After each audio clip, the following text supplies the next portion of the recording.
Listen, I always tell them that straight out, you are who you hang out with in this world. That's it. You put yourself in the wrong crowd, the wrong element, you're going to end up going that, no matter how strong you are, you're going to end up going that way at some point. Or you're going to be thought to be going that way because of who you're hanging out with. So you got to be a leader and not a follower. Everything is about desire and attitude and focus and everything. So if you don't have desire, attitude, and the focus for something, then it's not going to happen.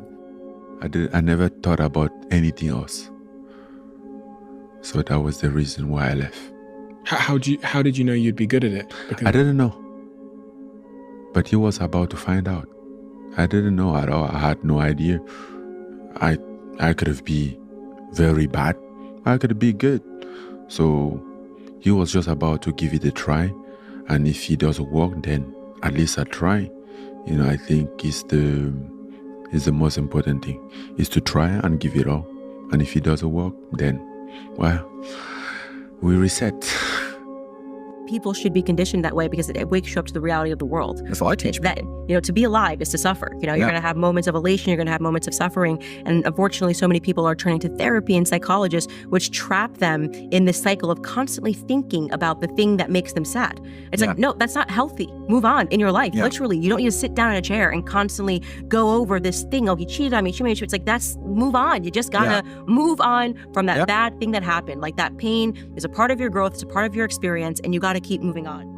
And it's also, there's this idea that your thoughts are you, right? So when you keep saying, I was wrong, you're wrong, but really the ideas are wrong. Like, adopting ideas as a part of you, like saying, these are my opinions and I will defend them to the death, is the most ridiculous thing. Because ideas, you can have a thought that is incorrect and you're still the exact same person. Yep. You just got to be able to understand that was an incorrect thought. And then you have to back engineer it and figure, like, why did I have that thought? Why was I misinformed? Was I biased? Did I look at it in a shallow way? Did I not do a deep dive into the subject? Like, what was causing me to have these opinions that were incorrect? But people defend opinions as if they're defending their liver, like they're defending a part of their body. And that's silly, because you are not your thoughts. You are not your opinions. You are you. And you have various opinions and various thoughts that bounce around your head all throughout the day.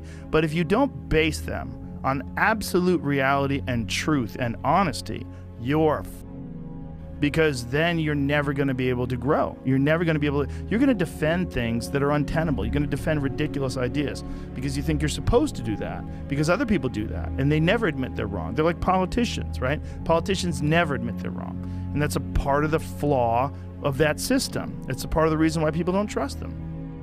And I like the question you asked, like, what is a man? Truthfully, a man, I believe, is being able to do the things that are hard or do things you don't want to do because you're supposed to do them.